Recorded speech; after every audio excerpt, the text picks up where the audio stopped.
This is your ultimate stop for everything sports. The Golden State Media Concepts Sports Podcast. Should I say more? From the NFL, MLB, the NBA to MMA, it's all in here. The Golden State Media Concepts Sports Podcast. Listen now.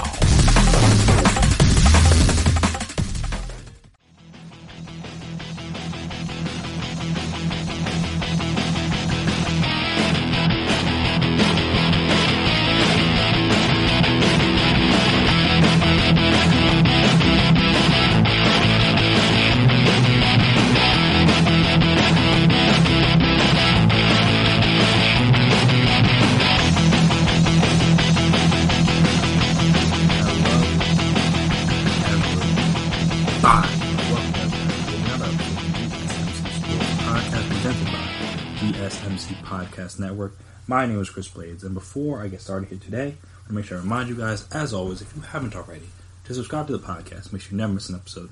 Make sure you're always on top of when we drop our latest stuff. And also, if you could, please give us a 5-star rating, write us a nice review. Very appreciated. It'd be very helpful stuff. See if you guys like, if you guys dislike, the way you can improve, all that fun stuff. And also, if you're on social media, we're on social media, so you can find us there. Twitter, Instagram, Facebook. We can talk, we can chat, we can debate, we can discuss. And obviously, I'm not saying Blake Snell listens to the podcast, but I am saying clearly me and him are on the same page, because he was talking on his Twitch channel earlier today and expressed some of the same feelings I expressed towards how, at least on the last episode, about how I feel like the MLB players should feel about this whole revenue split thing if they do come back, or not if, but when they come back for a shortened season, because again, they're going to try to play. Whether it works or not, it is. And we'll find out, but they're going to try to play. But yeah, so Blake Snell says that, so he was on his Twitch channel, I guess it was sometime earlier. I know the clip went viral earlier Thursday. I don't know if it was from like Wednesday night or whenever, but like it went viral on Thursday, so I think it was from Thursday. But yeah, so Blake Snell, Tampa Bay Rays ace, if you don't know. Blake Snell says he will not play the season for a reduced salary, especially because the risk of contracting the coronavirus is just not worth it, in his own words. Snell voiced opposition to the Major League Baseball's reported proposal of a 50-50 revenue split with players for a coronavirus-shortened season in a video posted to his social media Wednesday. Oh, so this was Wednesday. I guess it was Wednesday night, because I know it went viral Thursday morning.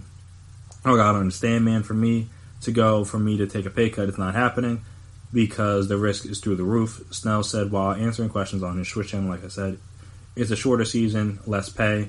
No, I got to get my money. I'm not playing unless I get mine. Okay, that's just the way it is. Like, I'm sorry you guys think differently, but the risk is way the hell higher, and the amount of money I'm making is way lower. Why would I think about doing that? The revenue split, as we talked about in the last episode, the 50-50 split is the plan. Was in the plan approved by owners on Monday. The MLBPA is expected to reject that element of the proposal and counter that a March agreement between the parties guaranteed players a prorated portion of their salary. Snell, who was scheduled to make $7 million in 2020, said that he loves baseball to death but is unwilling to accept multiple reductions of his salary. Bro, I'm risking my life. What do you mean? It should not be a thing. It should be 100% a thing. It should 100% be a thing, I should say. If I'm going to play, I should be getting the money I signed to get paid. I should not be getting half of what I'm getting paid because the season's cut in half on top of a 33% cut of the half that's already there. So I'm really getting like 25%. The math isn't exactly right. He's really like 34%. But again, still, the point still remains. He's getting a lot less than what he signed for. And then on top of that, it gets taxed. Though, again, he lives in a state with no state income tax. So that helps a little bit. So he's getting a little bit more money than most players are. But again, not near as much as what he signed for, which is ultimately the point. And also, coming to his defense was Philadelphia Phillies star Bryce Harper, who said on Twitch that he agreed with Snell. He ain't lying. He's right. As Harper said, hey, he's speaking the truth, bro. I ain't mad at him. Somebody's got to say it, and at least he's manned up and said it. Good for him. I love Snell, man. Guy's a beast, too. One of the best lefties in the league. Snell later texted the Tampa Bay Times acknowledging that he realized his comments on the video could be perceived as greedy. I mean, honestly, it's just scary to risk my life to get COVID, as well as not knowing and spreading it to others. He texted the Times. I just want everyone to be healthy and get back to our normal lives because I know I miss mine. So, again, you can read the article, you can watch the video, if you want to get the full details, but from, like I said, going through his points, I 100% agree. For the players, they are assuming a lot of the risk here. Because, again, the owners, they're not playing the games. They're not going to be around as many people. They're not going to practices. I mean, some owners are a little bit more hands-on, but you don't have to go to practices. You don't have to be near the team. You don't have to be in the locker room, all that stuff. Those guys, the players, the coaches, the training staff, the people in the arena working, they're the ones assuming a lot of the risk here. The owners are just sitting back and just collecting the money, or whatever money they can get from like the TV revenue and stuff, because again, obviously no one's going to be coming to the games fan-wise. But yeah, the players are assuming a lot of risk. They are the ones that they're going to be around people. They're the ones that are going to be the ones that get tested all the time. And again, at the end of the day, they're the people that, in my opinion, fans pay to see. I know fans always, like I said in the last podcast episode, they're always like, oh, I pay your salary, blah, blah, blah. And like, not really, but like, at the same time, sports don't exist without the players. I understand they kind of don't exist without the fans, but they're going to exist without the fans, as we see. They're going to continue sports with no fans in the stands. So again, clearly fans are less important to the sport than we thought they were.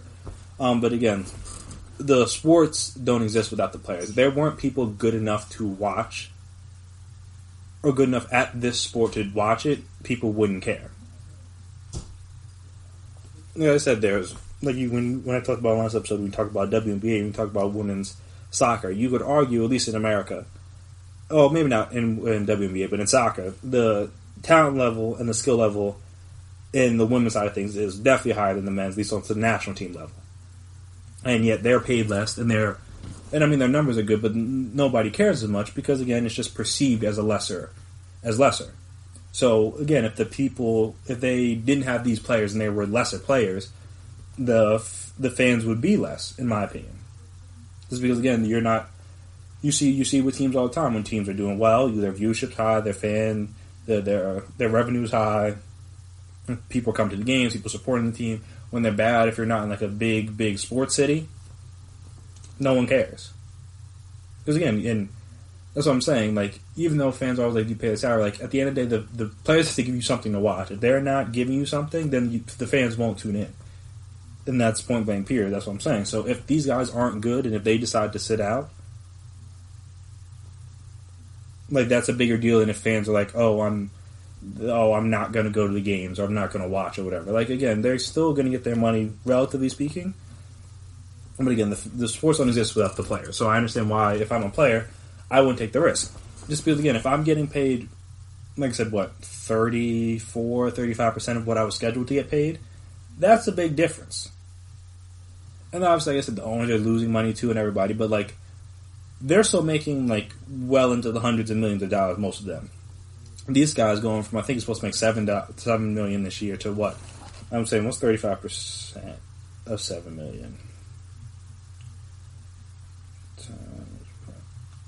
It was like $2.5 million plus whatever. So yeah, like plus any whatever tax or whatever. So maybe even less. So maybe it's like I said, if you take the 35% like he calculated, or like it would be calculated if you took the 33% from the 50 is getting cut. So that's what, $4.5 million less than he was supposed to be making at least. I mean, that's a big difference for a guy, especially for guys like that. And again, even for the top guys like the Mike Trouts, the Bryce Harpers of the world that are making exorbitant amounts of money, they're still getting dropped. So again, their lifestyle changes, their thing changes, and then again, they're assuming all the risk. Even though, again, as has been said, most young, healthy people will survive. As we will learn when I discuss Von Miller in a little bit, it doesn't mean that they're okay. And that doesn't mean that they will be okay if you give them 2 weeks off. And that's the big thing, is that, like, people are like, oh, they test positive, you get 2 weeks, boom, you'll be good. Like, no. Like, that's not going to happen. It's because, again, we don't know the long-term effects of this disease. We don't know, like, what effects it has on your lungs or different organs inside your body, or just on your overall physical ability. Because, again, they have no one that's tested positive from it has to have to go out there and perform, like, a sport. And then even, like I said, you hear people in regular life are just, like, again, they're not world-class athletes, so maybe it's a little bit different, but you hear people in regular life saying it took, I still don't feel like myself after certain time. That's with a lot of diseases and a lot of viruses, a lot of infections. Like, it doesn't, you don't just automatically just, boom, it's gone, and then, like, you're completely fine. Like, that's just not how it works. To expect that from these guys is, like, unfair to them to just be like, all right, yeah, you quarantine for 2 weeks. If you catch it, then, like, boom, you'll be back in and playing, and everything will be back to normal. Like, no. Like, they need their lungs, and especially for certain, like, especially for basketball, more than, like, the average person. Just because, again, it's a lot of, you need a lot of stamina, because you got to go back and forth. You're running up and down the court, you're sprinting, you're doing this, you're doing that, and you got to play for, 48 minutes, or not the whole 48, but then you got to maintain that level of energy basically the whole time you're on the court. And like I said, if you're struggling with oxygen, or getting oxygen to your lungs, that's a big deal. So, like I said, a shout out to Blake Snell. Good for him that he's willing to speak on this, because again, he didn't have to, and hopefully this will allow more people to do that just so they're not afraid. But like I said, it's just messed up the position they're being put into, where it's like, if they don't want to risk their health, and they're seen as greedy. Because, hey, look, like, you should be willing to just go back out there and take whatever money. The risking the health part is not the greed, just for not taking less money is greedy. But again, if our jobs, like, again, I don't know who's working, who isn't at this point, but if you were working at a job and you were still going to fulfill half of you, like, say you were let go for a period of time, but you weren't working for a period of time, and you came back, now you're back working you're like half of your normal hours. Okay, so you understand, like, all right, you're going to get half of that. Cool.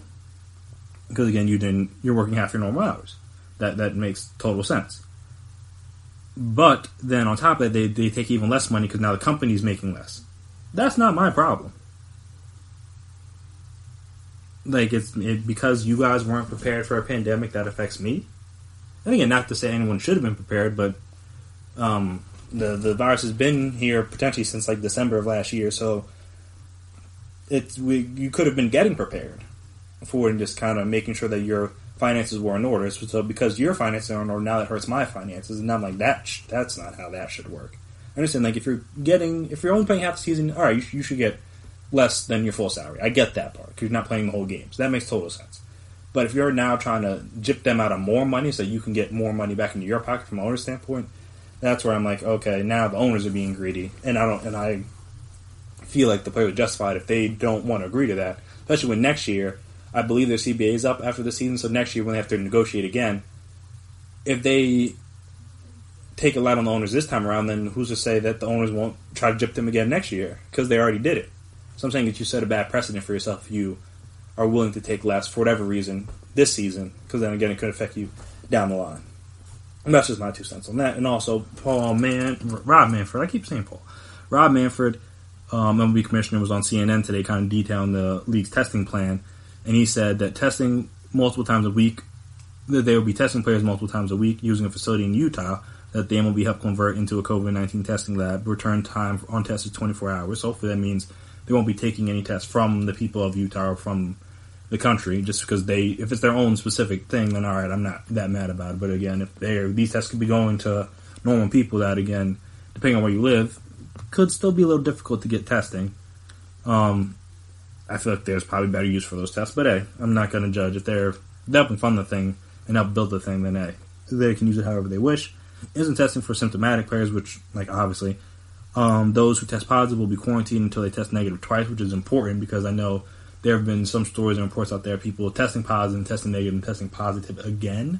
So you want to make sure that doesn't happen with the player, just so that they don't come back too soon and then again risk infecting their team or their coaching staff or their families or whoever. So testing negative twice in a row is a big deal, in my opinion, just because, again, you make sure that, all right, you should be good now, and again, who even knows, because we still have a lot to learn about the virus, but in theory that should make it better. And also those who've been in contact with positive tests will have instant testing as well, which again makes total sense. But the one thing that isn't mentioned in this plan and hasn't really been mentioned when you look across the way leagues are handling this is the fact that no one has really said that once somebody tests positive, they're shutting, like, everyone has to get shut down if they come in contact with them, which I think is, like, a pretty standard guideline. If you listen to any doctor or anybody that talks about disease, say that they would say that, all right, if you've been in contact, even if you test negative, just like quarantine yourself for 2 weeks to be safe. And it doesn't seem like the sports leagues are doing that. And I'm just like, whoa, time out. When do these guys not become regular people? Like, they're not immune to the disease. They're not any less prone to getting it than you or me or anybody else out here listening to this is. But just because you don't want the sports to end, now you're just going to be like, hey, as long as you test negative, you're good. Like, that doesn't seem safe at all. Especially since, like, again, if a person, like, again, since only testing a couple times a week, you could test positive on a Monday. If they test you again on Thursday, you might test negative on Monday. Test positive on Thursday, now you've been with the team for 2 days. So you've risked infecting everybody, potentially. Maybe you've played in the game. Who knows? So I'm saying anybody's been in contact with them should quarantine, because you don't know, because it could take anywhere, I think they say it's like anywhere between 5 to 14 days for incubation. And then again, even you might not even show any symptoms, because a lot of guys are asymptomatic when it comes to this.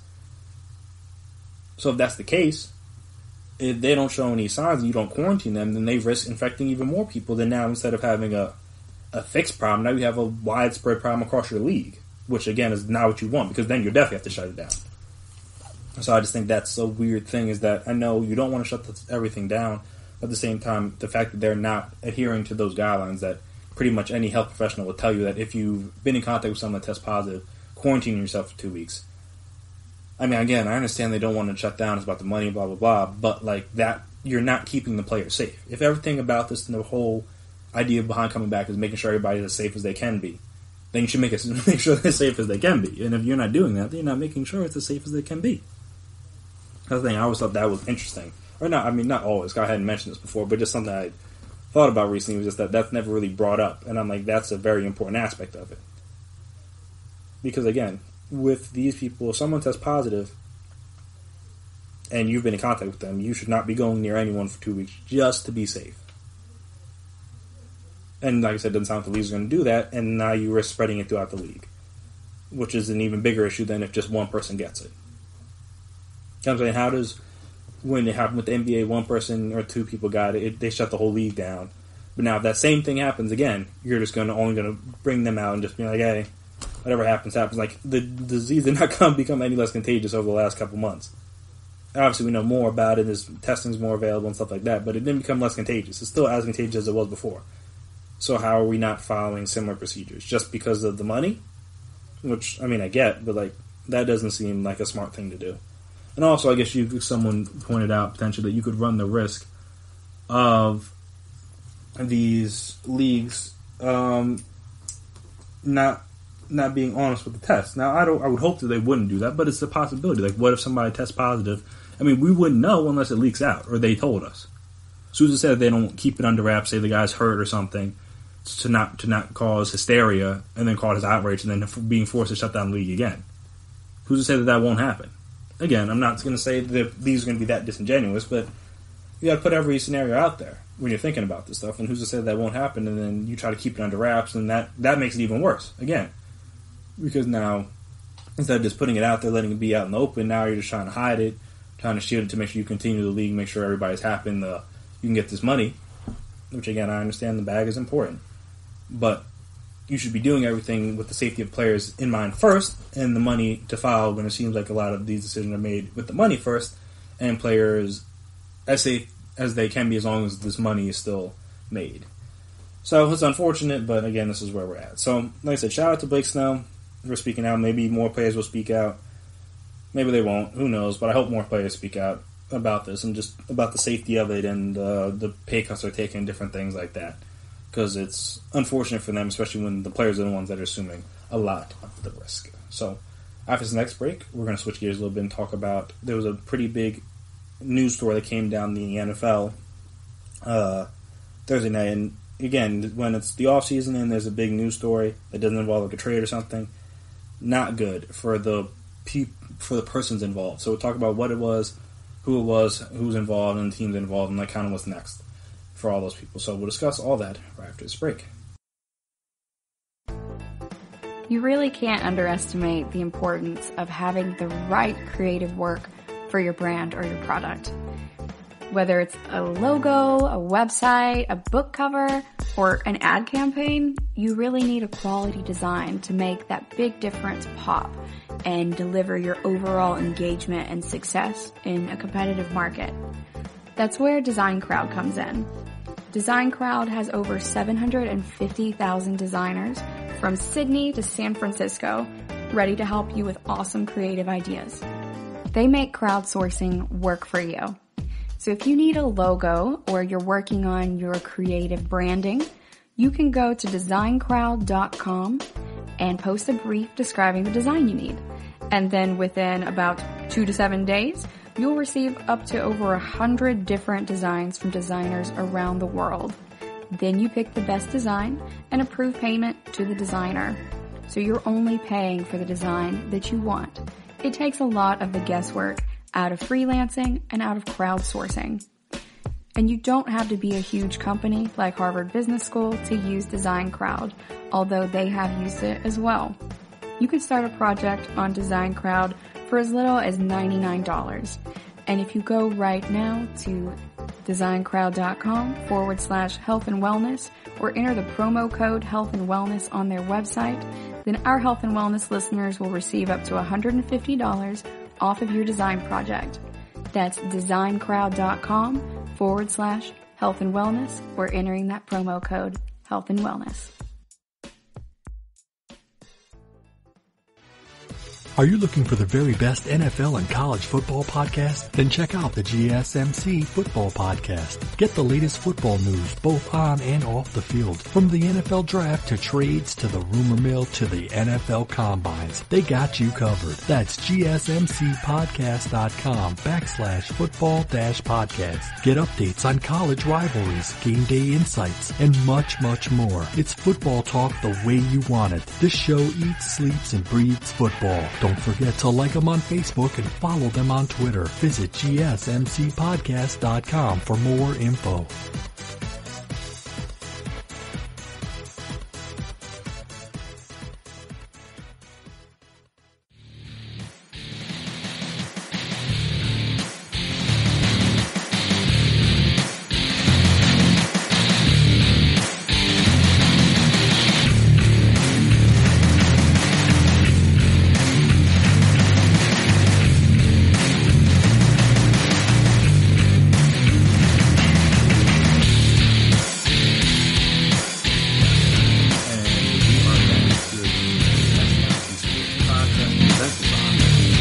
GSMC podcast. So, as I said, if you are a player, especially a football player, in the news right now, probably not for a good reason.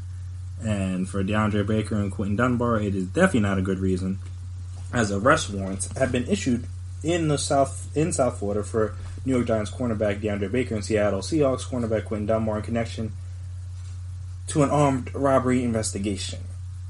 Big yikes. Obviously, I'm not going to speculate on anything, but these are just kind of just going to give you guys the details if you haven't heard. The Quinton came down last night. If you weren't on social media or whatever, you might have missed it. And also, I guess if you're not in Florida area, you might have missed it. So again, if you just aren't privy to this information, I thought I would let you guys know. So according to Miramar Police, Baker's arrest warrant is for 4 counts of armed robbery with a firearm and 4 counts of aggravated assault with a firearm. Dunbar's one on 4 counts of armed robbery with just 4 counts of armed robbery with a firearm. The alleged incident took place late Wednesday night, which is a key point. Hold on to that. At a party that began Wednesday evening. According to the arrest warrant, Baker and Dunbar are accused of stealing money and watches with force while armed with semi-automatic firearms. It states that Baker intentionally threatened victims with the firearm. According to the arrest warrant and the police report, which is you can find both online now. They've both been made public, or not? Well, not the. I guess the police report, not necessarily the arrest warrant, but the police report. Multiple witnesses said at one point during the incident, Baker ordered another suspect wearing a red mask to shoot an individual who was entering the party. Yikes.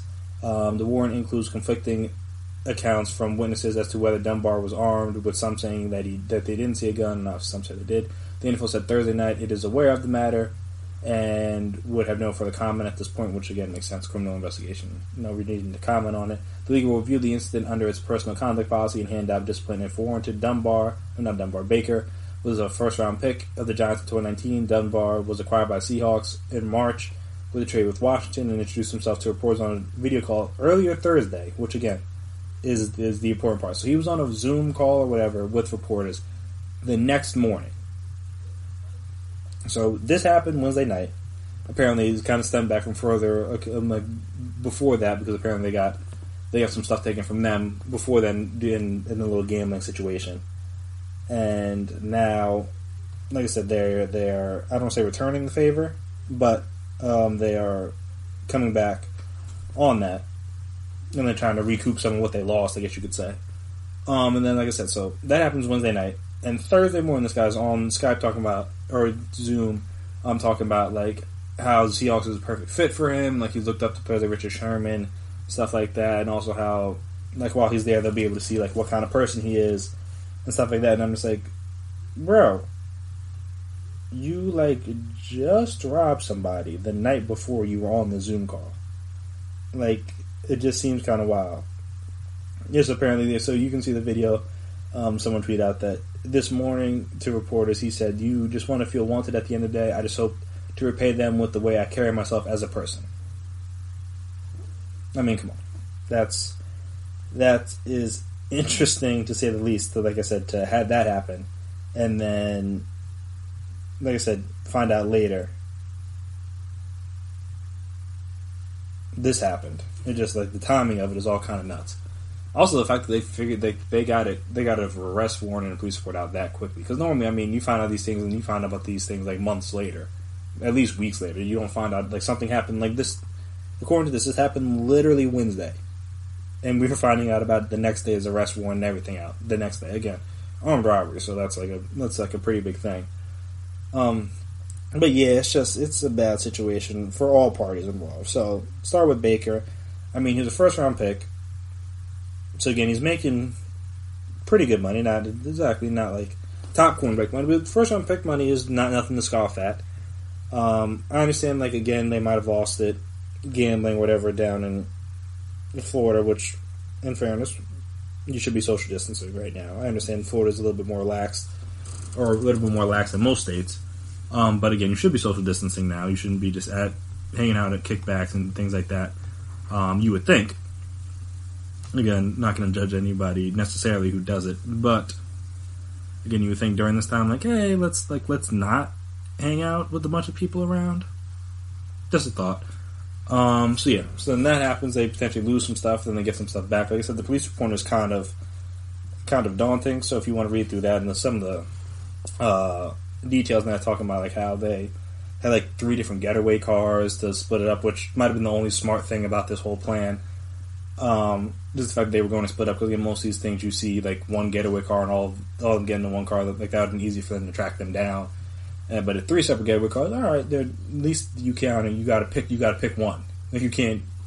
Well, I guess in theory, if you have enough police cars, you follow all 3. But I doubt they're going to exert that much energy or something like this. Because again, it's not. These are NFL players, but they're not like the highest of high profile guys. So it's not like this isn't OJ when he was on the run like that. They're not going to have like choppers and stuff like that. I don't think it's not that serious.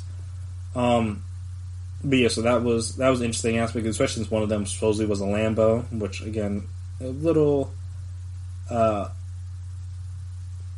bold to choose as a getaway car, personally, because again, it's a little. Not everybody has a Lambo. Maybe, I mean, they're from Miami, so maybe there's more Lambos in Miami than in most other places. But I don't know where they were at necessarily at these gatherings, so maybe that's not like a very wealthy part of the city or whatever city or town they were in, so that your Lambo would stick out a little bit more. So that's not necessarily a good thing. So I was, like I said, the details are very interesting. I would advise you all to read up on it. But like I said, from Baker's standpoint, he's a first round pick. They get Giants trade up to get him, so that looks bad on him. It looks bad on Gettleman, who's already had his shaky moments, but the one thing he had done well was he had drafted well, more or less, and now obviously that pick looks a little bit more interesting because again, I mean, at this point, if he gets I don't see how he doesn't get cut. Same kind of Dunbar, obviously, the charges aren't as serious, but still, it'd be like, how don't you cut a guy that's arrested for armed robbery? Where it doesn't sound like, where it's from the police reports, it sounds like it was him. Now, again, he's not necessarily convicted, and even found out to be guilty or not guilty, stuff like that, so maybe they'll hold off, but again, just from the situation that they were in, and then the situation they put themselves in, put their teams in, put the league in, it's like, how, I mean, they're going to get suspended at least for a little bit, I would think. Like, how do you not cut them? Especially from Baker, who has, like, the most charges on him. It's like, how does he make it to next week? I was a member of the Giants. I would be shocked. Well, I mean, I don't want to say I would be shocked, because the whole Ray Rice situation, that wasn't a big deal until the video came out. Then all of a sudden, now he's out the league. But so let me not say I would be shocked, because again, in sports leagues, they can find ways around anything. But still, like, this is a very serious crime. Robbing people with semi-automatic weapons. Not no little thing. This isn't like running a traffic light or like driving under the influence, which is still bad, but like, it's not. No, because I mean, those things can get people killed too. So let me not say that. Those are all big deals. It's not like, I'm gonna say it's up there with like domestic abuse or domestic violence, stuff like that. Like, these are very serious crimes that these people are charged of. So I'm saying, how do you just let this slide? So like I said, looks bad on Baker, looks bad on Dunbar. Now the Seahawks, they just traded for you. You haven't even been a part of their team, really. You just got introduced to the reporters today, or earlier today, because I'm recording this Thursday night. And then, boom, you're already getting suspended, potentially. Like, that's not how you endear yourself to the fan base, how you endear yourself to the team, to the coaching staff, whatever, because he was supposed to be competing for a spot opposite Chad Griffin. Because obviously they have him, they had Trey Flowers played there a little bit last year. Dunbar was going to be competing for that second cornerback spot. And who knows if he'll be there or anywhere next year. Because again, if he's convicted, I don't see how you have him on the team. Now again, maybe he can find a way to skate around this. And I'm not going to say they're definitely going to go to jail or whatever, because I'm not going to speculate on a criminal case. Who knows? But just saying, from the football standpoint, it's just like, the judgment is just all bad. It's like, how can you be trusted? Especially if, like, again, this is bad at any time, but in the middle of a pandemic, this is what you guys decide to do with your free time? Is go out and commit serious felonies? It seems a little peculiar. And like I said, if I'm an owner, if I'm a GM, if I'm a coach, I'm like, how can you be counted on game days if you can't even be counted on to handle your business during the off season? I mean, it's easy to do things when your eyes are on you and everyone's tuned in and everyone's focused and everyone's watching you. When no one's watching, it's when you put in the real work. And like I said, not to say that they weren't working hard, because obviously I don't know that, but again, they were at least doing this in their spare time, and this is not good.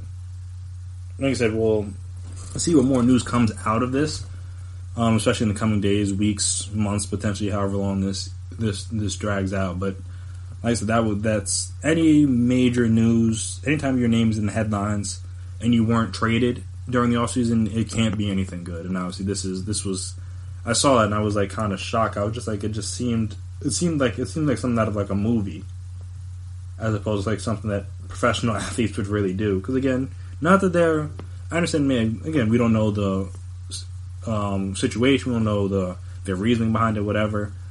But again, even if they got hustled, they are professional athletes. One, their faces are prominent, their names are prominent. They're not just like any old regular people. Like, they can be caught and found out, especially if all you have to do is have one person recognize them.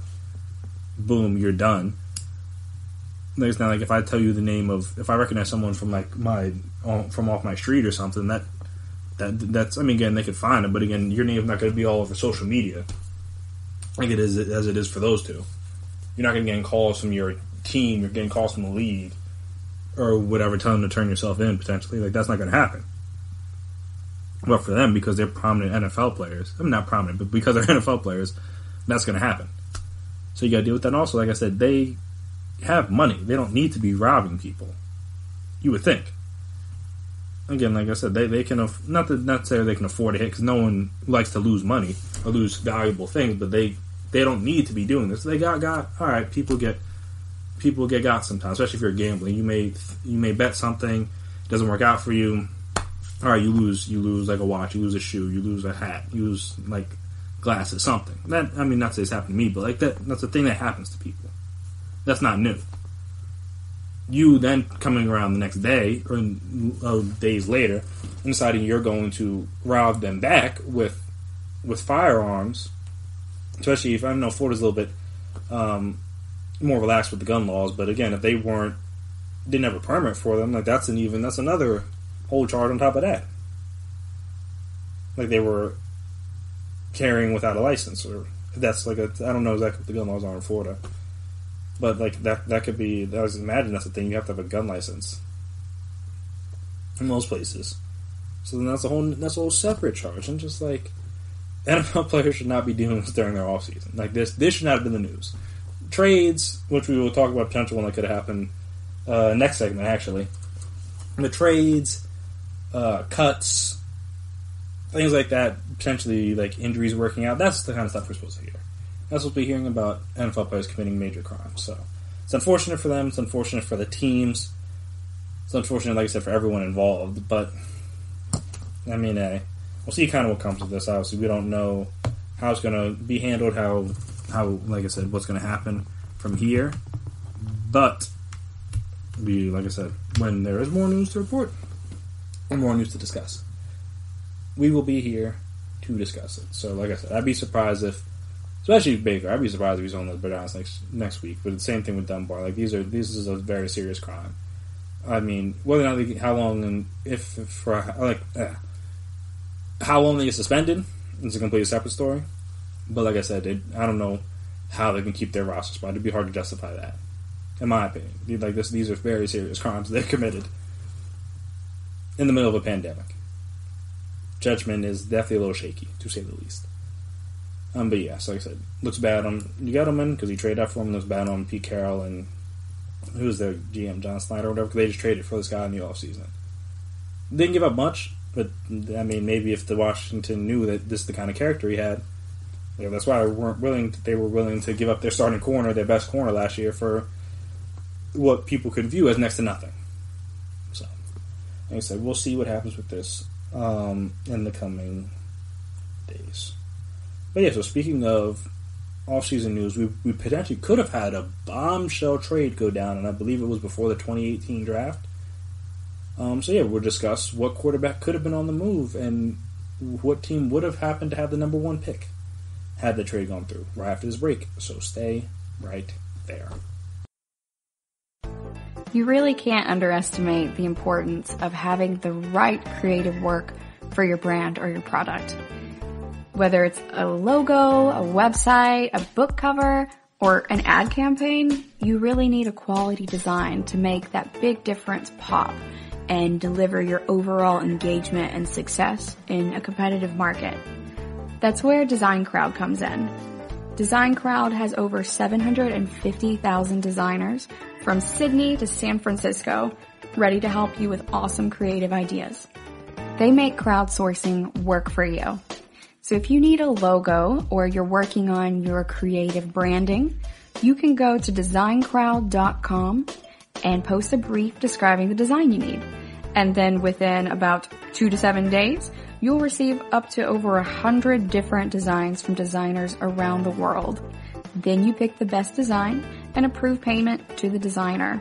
So you're only paying for the design that you want. It takes a lot of the guesswork out of freelancing and out of crowdsourcing. And you don't have to be a huge company like Harvard Business School to use Design Crowd, although they have used it as well. You can start a project on Design Crowd for as little as $99.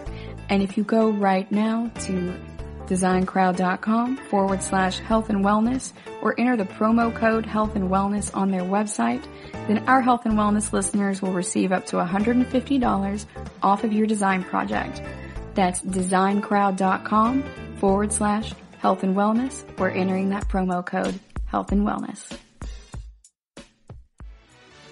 Check out the show that's built on the MMA. From the UFC to extreme cage fighting, they got the fights covered. Check out the GSMC MMA podcast. Get the latest news on past or upcoming fights. Join us as we talk to and about some of the biggest names in the MMA, past, present, and future. When it's the fight game, there's just one show to check out. GSMCpodcast.com/MMA-podcast. Don't forget to like them on Facebook and follow them on Twitter. Visit GSMCpodcast.com for more info.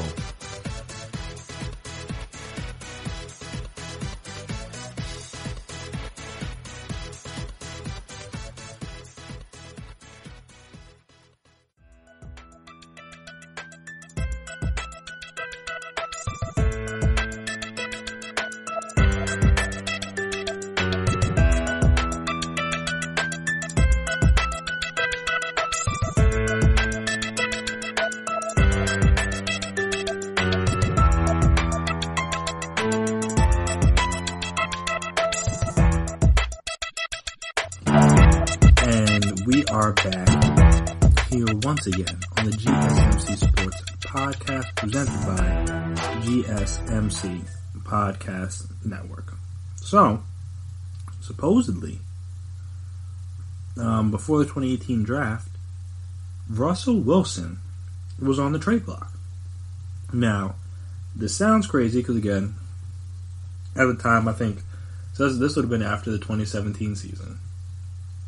Where I think Russell ended up finishing, I don't know, he was in contention for the MVP a little bit. Obviously, Tom Brady won, even though Carson Wentz should have won, but that's a different conversation for a different day.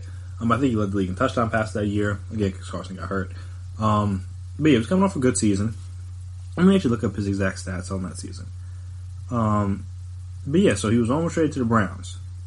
Nutty, in my opinion. Just absolutely, just like that would have been a weird move for all sides, personally. Yeah, so following the 2017 season, though they finished 9-7, I don't believe they made the playoffs this year. No, yeah, they missed the playoffs.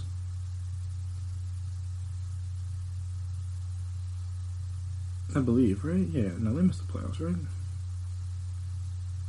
Yeah, okay, I'm pretty sure they missed the playoffs. So yeah, so even coming off the season, he threw for 34 touchdowns, 11 interceptions, only completed 61% of his passes.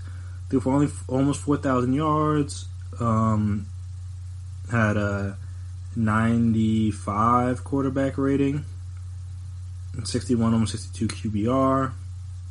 So yeah, a solid season. Again, not the greatest. He's had two better seasons since then, depending on how you feel about Though the season after he had less yards. In 2018 he had less yards, he had more touchdowns, less interceptions.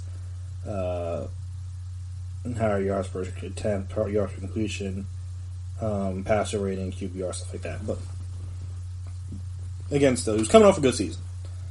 But the biggest issue for the Seahawks, and for him specifically, was the fact that he was due for a big contract. And I think that's the biggest reason why I'm assuming he was even floated out there at all, just because the big contract was coming up and the Seahawks were trying to decide, which is crazy because he won them Super Bowl. Do you think that'd be good enough to warrant getting you a big contract? But yeah, they were trying to figure out, based on the moves they made since then, like obviously Rich Sherman's on the team, Earl Thompson's on the team, they traded Frank Clark, they traded for Clowney, but then they haven't re-signed him because they don't want to pay him big money. You would see why maybe this wasn't that crazy of an idea. So, yeah, this news came out today. Last week, this is from NBC Sports. Last week, Chris Sims unwittingly lit a slow-burning fuse when he and I tried to identify during an installment of this is Mike Florio, an article by him. They were just talking about NFL players who are currently untradeable. Like obviously Patrick Mahomes, Lamar Jackson, Aaron Donald, Aaron Rodgers, because his cap hit would be way too much. So then there was Russell. They got to Russell Wilson, and they mentioned that he has no trade cards in his current contract. And apparently, Chris Sims said that the Seahawks talked about trading him to the Browns for the number one pick before the 2018 draft. Like I said, and that's part of the reason why there is a no trade cards now, because he didn't want to deal with that. And apparently, per a source with knowledge of the situation, the Browns contend that the idea was floated conceptually, but that discussion did indeed happen. Which, isn't it the same thing? Whatever. At the time, the Seahawks were staring at another search for Wilson, who, actually one that would result a year later in a contract with a new money value of $35 million per year, and the placement of a no-trade clause in the latest contract was indeed influenced by chatter regarding potential trade to Cleveland, we're told. That being said, some who are close enough to the situation to know what may happen believe that Wilson eventually will be traded, which is even more interesting. Obviously, teams like the Cowboys, they move on from Dak. Saints, once Drew Brees is gone. Raiders, they move on from Derek Carr. Or just like basically anyone that doesn't try to establish a run for 3 quarters and ask Russ Wilson to save them in the fourth, which has basically been the Seahawks offensive game plan the last, 3 or 4 years. Could potentially trade for him, and the thing will be, and we'll get to the Browns aspect of this, but there's like, I guess, in the aspect of like Russell Wilson getting traded, which seems like a possibility now than it did 24 hours ago. The timing would be the most important thing. 2021, Seahawks would absorb a $39 million cap charge by trading him, which is $7 million more than his actual cap number for the team. If he's on the team. By 2022, the charge falls to $26, $11 million less than the cap charge if he's still on the team. Then by 2023, the last year of his current deal, the cap number would be $39 million and a $13 million cap charge if traded. He's only 31. Tom Brady just left the Patriots at age 43. So again, he claimed he wants to play until 45. He hasn't been taking that many big hits in his career. Really hasn't been injured that much. So it's not impossible. If that's the case, then he might want to be off the Seahawks before his contract's up. But yeah, so the aspect of it is interesting because for the Browns, they were the number 1 pick for a reason. And again, they still the number 4 pick, I believe. But they weren't like one piece away. Like that Browns team, Baker's rookie year, wasn't like, could have been better with better quarterback play for the whole season, probably. But, like I said, they weren't a quarterback away from being contenders. They still had a lot to deal with it. Like I said, they had Myles Garrett, but they didn't have, I guess they drafted Denzel Ward, but they didn't have Odell, didn't have Jarvis Landry at the time. Or maybe they did have Jarvis. Where did Jarvis come over? Oh no, they might have. No, okay, they might have had Jarvis. And Njoku was still younger. They still we need to beef up their offensive line. No, Joe Thomas might have still been there. So yeah, like I said, they were a little thin at the corner position. Jabril Peppers was still there, and obviously they got rid of him. So like I'm saying, they weren't like I'm saying, they weren't quarterback away. There's a reason why they had the number 1 overall pick. Yeah, that was coming off their 16-0 season, or 0-16, excuse me, I believe. Like I said, or if it wasn't 0-16, it was the 1-15 season. My bad. But yeah, like I said, there was a reason why they had the number 1 pick. And the reason why they picked a quarterback was because they needed one, but I don't think they were a quarterback away from being contenders. So I'm saying, so you do that, you trade for Russell Wilson, and instead of having a cheap rookie quarterback, which has been the proven way to win Super Bowl in the modern era, unless you have a Tom Brady, and we just happen to have a quarterback that gets hot. I mean, when you look at the last few Super Bowl winners, you look at the Chiefs. Mahomes on his rookie deal. Could have been the Chiefs the year before that as well, if D Ford lines up on sides. But the Rams, who didn't win, got there with a rookie quarterback. A rookie contract quarterback. The Eagles, obviously they won with Nick Foles, but the bulk of their season was with Carson Wentz, and the reason why they were able to afford guys like Alshon Jeffrey and bring in Chris Longs and give Brandon Brooks, give Ryan McLeod big deals before then was because they had Carson Wentz on a rookie deal. It could have happened, like I said, could happen this year with Lamar as well. But like I said, that's the new formula: is win with a rookie quarterback or just like get really hot, as a la the Ravens a couple years ago, a la the Giants before them when they beat the Patriots the second time. Like the way to build a team has been around a rookie quarterback on a rookie deal, because again, you have a lot more money to spend for those first 3 to 4 years whenever he's not getting paid that much. I'm saying the Browns would have just completely blew that whole thing up to trade for Russell Wilson, because once you trade for him, you don't have to give him a big deal. That's what he wanted. You weren't just going to be able to just pay him nothing. Like, that wouldn't make any sense, especially if you're trading the first overall pick. You're being like, all right, this is going to be our guy for an extended period of time. I think he would have been, 28, 29 at the time. So he could have been. I'm saying, you're just, saying, all right, we're going to, they have the cap space to do it, but we're just going to pour all this money into Russell Wilson, which will then hurt who we can put around him. Like I said, you sign Russell Wilson, you trade for Russell Wilson, you don't get Odell. And again, did it help them last year? Not that much. But, like I said, that trade wouldn't happen if Russell Wilson were there. Just they wouldn't. You can't give up picks like that in back-to-back drafts. That would have been absurd. Even if you did get Russell Wilson. I'm saying, so for Browns, it would have been a weird one because it wouldn't have made any sense. It would have messed up their timeline, in my opinion, because, again, I don't think they were ready to contend right then and there, personally. Maybe they would have. Maybe things would have changed with Russell, but, I don't think they were ready to contend. And for the Seahawks, now they just would have, them saying they're completely blowing the things up, but maybe it would have gone more interesting for them because, obviously, you have Baker now, or maybe, Darnold, whoever quarterback they want to take at one. We don't know who they want to take at one. You have that, so that maybe you can keep Earl Thomas. Maybe you can keep Richard Sherman. Maybe you can keep Frank Clark. Maybe you can go out and get a big-name receiver. And not a big name, but just a big-time receiver, because obviously they're outside of Tyler Lockett, and I guess, before they drafted him, they didn't have anybody else with him after Doug Baldwin retired, and then they obviously drafted DK Metcalf, so maybe you can afford to get another big piece on that. Maybe you can afford to spend more money on the offensive line, because obviously the offensive line has been a little shaky, but Russell Wilson's been able to make it work. Maybe without Russell Wilson there being tasked with saving the offense, or whenever it seems like whenever they need a play, just all right, Russell, work some magic, because it's not not that they don't have plays and stuff in the scheme and stuff like that, but a lot of their best plays are just Russell holding the ball, running around a little bit, and working his thing. I'm saying with a rookie quarterback, you can't expect them to do that.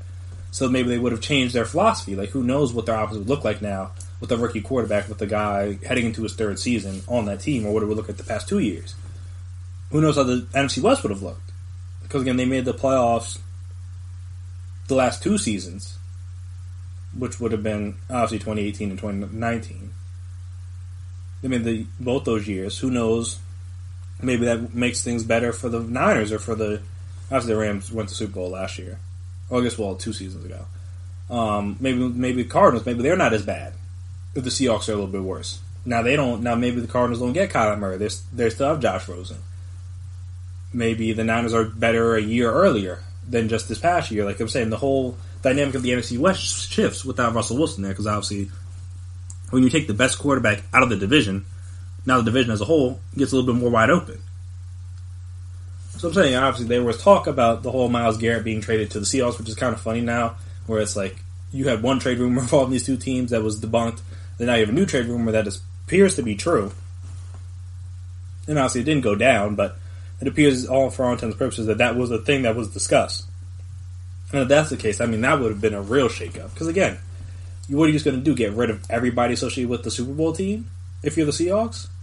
And I understand, obviously, you don't want to pay guys big money and stuff, but again, Russell Wilson was at worst top 10 quarterback at that time. It's not like he was a bad quarterback. It's not like he was playing bad. Again, they were coming off a season they didn't make the playoffs. They still went 9-7. Since Russell Wilson's been there, never really had a bad year.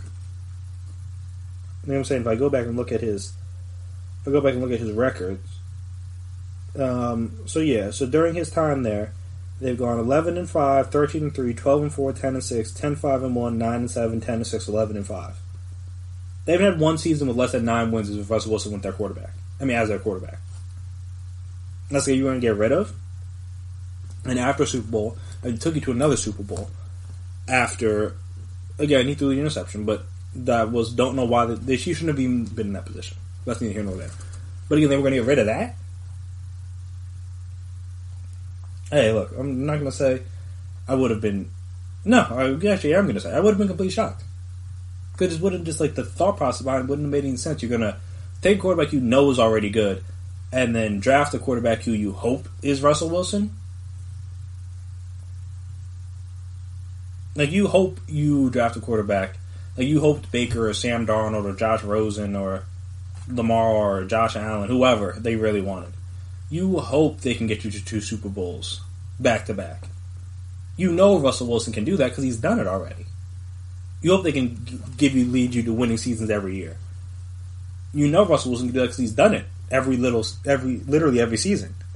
So I'm saying to just pack that up and go just because you don't want to pay him at, like I said, age 30? Like, 30 is not that old, especially in quarterback years. With Tom Brady being 43 now, moving teams, quarterbacks are playing into their 40s now. You have Russell Wilson for at least, again, barring some catastrophic injury, at least another 7+ years if you want him. And again, maybe the athleticism will go, but he still has a good arm. He's still accurate. Like, that's not going to go away. He won't be as athletic. But, again, he'll be more cerebral. He'll understand the game better. Maybe he won't need it as much, and that'll be good because now they're seeing more rely on it. Because I feel like they kind of exploit Russell's athletic ability and his ability to work magic and run himself out of sacks. That they kind of like expect that from him. Now, if he doesn't have that, now maybe you need to bring your philosophy and your offensive philosophy into the new era of football, which I think could have been good for the Seahawks. But hey, that would have been a wild one. That might be something we might look back on. Just in terms of like some other big like what ifs, kind of the Eagles and Saints sort of got into a big little back and forth because of a what if that the Saints wrote about, and as if what if the Minneapolis Miracle hadn't happened. So that might be something I might look into doing a segment on that every episode for the foreseeable future, like a what if segment. But yeah, so what if Russell Wilson was traded to the Browns? That definitely would have shook up the league, in my opinion. Because that just would have been so random. Like, what? Even just finding out about it is so random. Like, why would you... It's still hard for me to understand or to fathom why they would want to do that, but hey, GMs make weird decisions, in my opinion, all the time. So this wouldn't have been that shocking, but like it still would have been shocking, if that makes sense. Like, I would have been shocked that it happened, but again, I wouldn't have been that shocked because, again, GMs do things, and I'm just like, what? Like, why would you do that? All the time. But hey, it is what it is. So after this next break, we're going to come back, and we're going to discuss college football.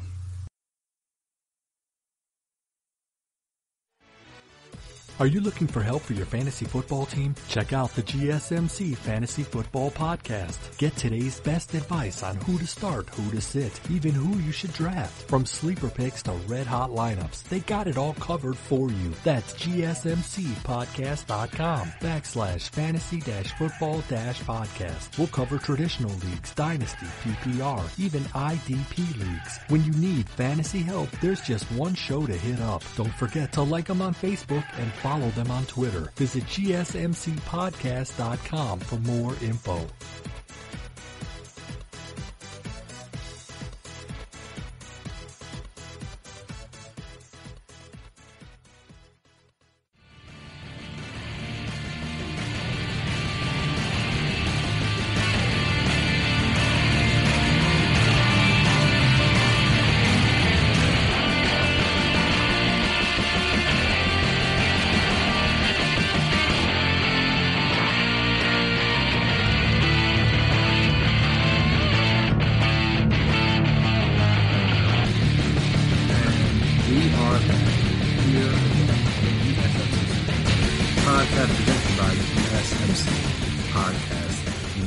So, college football.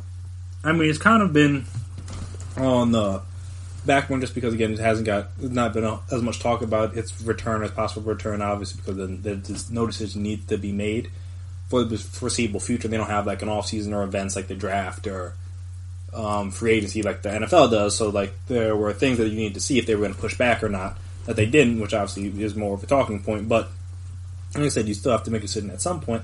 And it seems like for a majority of the people involved in college football, they're gonna at least try to play. Whether or not that's smart is a different story, but they're gonna at least try to play. I know I saw on Twitter, and it's being reported by NBC Sports as well, Mike Florio. He said that the president of West Virginia said that we're going to play college football in the fall. I really believe that, even if I have to suit up. So that just tells you where most of these presidents' mindsets are, because again, college football, especially schools like West Virginia are the big schools, bring a lot of money, so they're not going to want to withhold that. who else? Oh yeah, the SEC is sets up May 22nd, so next Friday, as the date to vote on athletic facilities opening. The Florida ADs said the school is open to hosting pro games. So if they're going to host pro games, they're obviously going to be willing to open, or not willing to host pro games. They're going to be willing to host college games as well.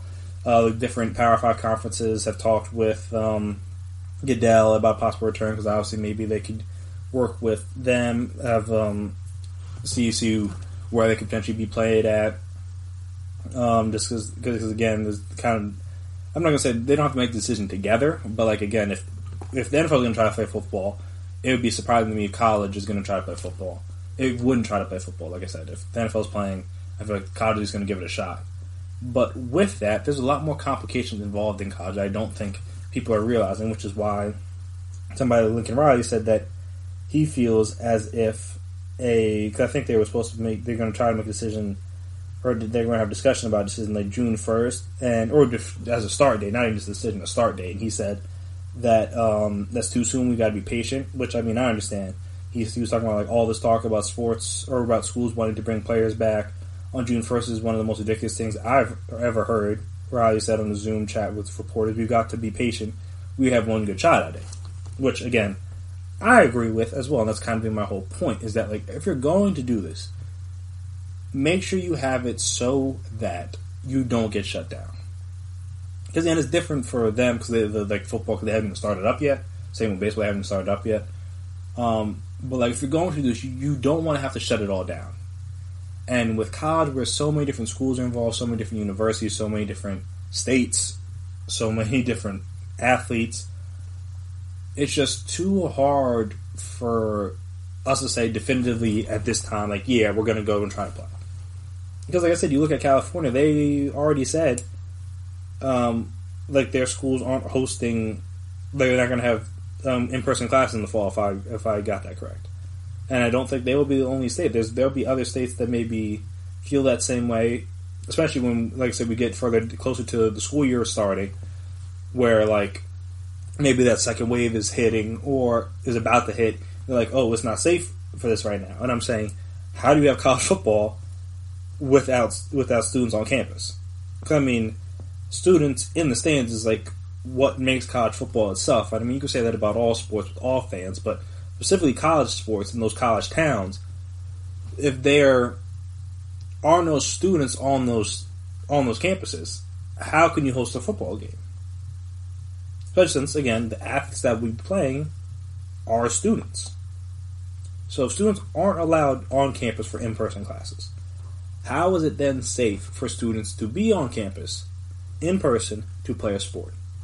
As we discussed back, like way back, like episodes, like I mean, this was like weeks ago. I talked about how like if college football plays this year, it'll completely defeat the argument of like, oh, it's being an amateur sport. And it seems as if we are on that way to that happening, because at the end of the day, it seems like all these people see, which again I get, is the dollar signs. That seems like that's all that is on these people's mind, is just the dollar signs. Where they realize that how much money will be lost from the schools, from the communities, all that stuff, if college football is not played. So, I get why they don't want to play. I mean, why they want to play, I should say, excuse me. But like I'm saying, at the end of the day, it can't be safe. You have students that are at risk. They come and have classes together. They're at risk. They sit in lecture halls. They sit in study halls. They sit on. They're just on campus in general. They're at risk because again, there's just too many people. It's too hard to keep track of everybody. It'd be too hard to test everybody. I mean, maybe it won't be too hard to test everybody, but it could be too hard to test everybody. I mean, you got like thousands of people on campus at the same time, walking on the same paths, going to the same buildings, sitting in the same classes. Being in the same, like using the same dorms. I mean, living in the dorms, being in dorm bathrooms, living in apartments, doing whatever, going to the same like common areas, all those things. It'd be too hard to police that. And then again, at the same time, just like it's been hard policing just regular Americans, like getting people to wear masks and wear gloves and stuff. It'd be too hard to do that. And then also, like I said, you're putting a lot of the people that are most at risk are some of these older professors, older teachers that are going to be around these students that may be carriers. Again, well, most of them live based on the numbers, yes, but that doesn't mean they won't have any effects from it. But also, that doesn't mean they can't pass it along to somebody else. So these coaches, these professors, these teachers, there's like counselors, all these different people that are involved with the university could be at risk. They have people there in the fall. So I'm saying, if you can't have that, how can you have college sports? And I mean, I say this as a person that loves college football, that very dearly wants there to be college football, because I don't know what I'm going to do with my Saturdays in the fall and winter without it. But at the same time, I want to make sure everybody's safe. And in California, as of this moment, they have it where there will be no in-person classes. Now, could that change? Potentially. But it would be too hard, I think, to go from we're not doing it to then go to do it, because, again, you have to give these people time to figure out where they're living and get the teachers' lesson plans prepared, because they got to figure out all, like, how they're going to teach a whole semester on Zoom or Teams or wherever. I guess most universities just use Zoom. But how they're going to do all that on Zoom, and now, like I said, it would be too much to switch that back up again. Now you got to get all these students used to understand how they're going to do all the online classes and stuff, and like I said, it'd be too hard to switch that at the last minute. So I think this is going to stay the way it is. And like I said, with that being the case, how on earth can you then have these same students who aren't allowed on campus to take classes? Again, and I feel like I need to emphasize that enough. How is it safe for them to play in a sport on campus with, what, I guess, 90 of them? I guess, yeah, because teams have double numbers. So yeah, there's like, 80, 90 players on a college football team, plus like the coaches and trainers and everybody else. How is it not safe for them to be on campus in a 25-person class, but it's safe for them to be on a practice field with 90 people, doing a thing and being around in close quarters with everybody and sweating and doing everything and like doing everything in close proximity to each other? How does that make any sense? And I understand from like I said, the schools aspect that these college towns, you look at a lot of these places like a Morgantown. Where's West Virginia at? I forget if it's Morgansville or Morgantown. I think it's Morgantown. Yeah, Morgantown. I was right. So you look at a place like Morgantown, excuse me, a state college. The different places down in Texas, California, like the Southern California, the LA area, Gainesville, Tallahassee, Death Valley, all these different places. They're going to lose out on a lot of money, and their economy is going to suffer because of this. I completely get that, and I understand why you don't want to have that happen. But at the same time, if the virus is not under control, how can you possibly do this? In my opinion, how could you possibly do this? It just doesn't seem to me to make a whole lot of sense. And again, at the end of the day, who am I? I'm not going to be the one making these decisions. But I just don't feel like, from my perspective, it makes a whole lot of sense to risk it, at least. Like I said, it just doesn't make a whole lot of it. It would be so weird. Like I said, it would just be weird. Sports are going to be weird without fans in general, but just like I said, bringing college sports back without students being on campus just doesn't sit right with me for whatever reason. That's worse than like the major league, like the major sports. Again, they're about money. I get that. College sports is supposed to be amateur. It's supposed to be about they're playing their money is their education and stuff like that. Well, they're getting an education technically, but they're getting it away from the campus. But they're going to be brought back to campus to play a sport so that they can make money for the university and for people that aren't themselves. Now, hold on. Now the whole amateur thing is getting tossed out the window here. Like I said, it just seems like a lot of people are very certain they're going to try to play college football this year. And I mean, anybody that's certain about anything at this point is a little ahead of themselves, in my personal opinion, because we don't know what things will look like in a month. We don't know what they look like in a week with this virus. So it's hard to project that far in the future, but just to be like, yeah, no, we're going to play. When, again, school's already saying that there's a good chance that they'll be virtual for the fall semester. How does that work? How does that make any sense? It doesn't. I'll tell you how. It doesn't. At all. But again, that's just like these people in charge just want to keep the money flowing, and I get that. At the end of the day, we live in a capitalist society, where money drives everything. So if there is money to be made, people will do whatever they can to try to make it, so I can't be mad at them for that necessarily. And again, I don't want them putting these young students' health at risk in order to, again, just so they can be used as entertainment for one day a week. That doesn't sit right with me. It doesn't sit right with me for anybody, but that's just for when you're exporting kids who are at least the major sports are getting paid. So I'm like, all right, if you want to risk it, whatever. These guys are risking it, potentially catching it, potentially passing it along to someone else who may be more at risk than themselves. And again, we still don't really know what the effects are on professional athletes, because no one's had to come back from it and then play a sport, because everything's been shut off for the last 3 weeks. So it sounds good to be like, all right, yeah, you just quarantine, then you'll be good. But again, we don't know. And then again, like, what happens if there's an outbreak within the whole team? Now you're canceling games and stuff. It's just like, it just doesn't seem like a smart thing to do. But it seems like it's a thing that they're going to try. So, like I said, at this point, we'll just have to see how it goes. But like I said, it just doesn't. I'm shocked that so many colleges and so many people in charge are just this bold with like, yeah, we're gonna do it. But I guess I shouldn't be that surprised. That's the same way the NFL's been, and I'm like, good for you. At least they've given us content for stuff to talk about. But like at the same time, like, how are you this bold? They're like, oh yeah, we're gonna be fine. We're gonna start training camp in July and August or whatever. It will be good. We're not going to miss any games. Put out a whole 16-game schedule as if, like, the Rona's going to be gone by September. Crazy to me. But, hey, maybe I'm wrong. Maybe I don't know a thing. And this will all work out fine, and I've just been overreacting for months for nothing. Maybe. That's the case. That's possible. But there's also a case that there's also a chance that it doesn't happen, I should say. And that these people are not taking it as seriously as they should. We'll see who's right in the end. Like I said, if there is college football, am I going to watch? Of course. But like I said, I just hope they don't do it at the expense of these people's health. If there's a way to do it safely, all right, by all means do it. But if there's not, no, don't. It's not worth it.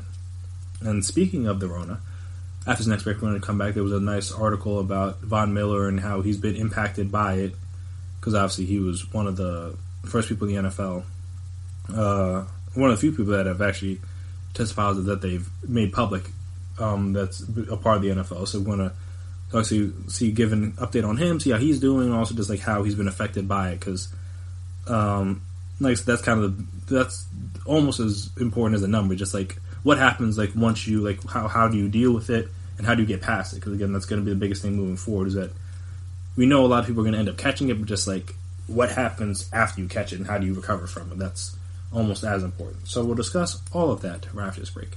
Stay right there.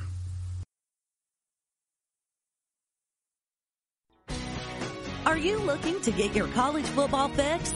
Looking to get the latest news on your favorite school's team? The GSMC College Football Podcast is your ticket to all things college football. Join us as we talk college football, from the national championship, the college rivalries, the bowl game, to the Heisman Trophy. To which conference is the best? We've got you covered for the Big Ten, SEC, Big 12, the Pac-12, ACC, and everything in between. Download the GSMC College Football Podcast on iTunes, Stitcher, SoundCloud, Google Play, or anywhere you find podcasts. Just type GSMC in the search bar.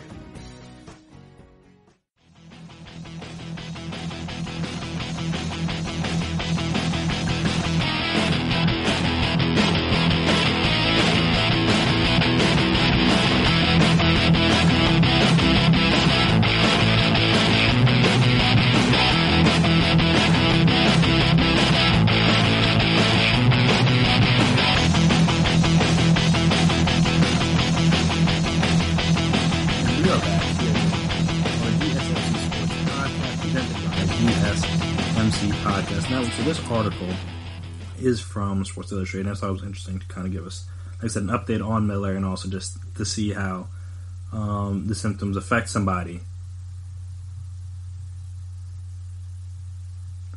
And that is in the professional world. Because obviously those are the stories you want to hear. Just because, again, these are the people that are potentially going to be brought back to play the sport. And it's like, how do they recover from it? Or how do things go for them? Because, again, they're not just a normal person where you quarantine for 2 weeks, then you don't really have to go anywhere. These people are going to quarantine for 2 weeks and expected to compete at the highest level in a very physical activity. So I'm interested to see how the Rona affects them.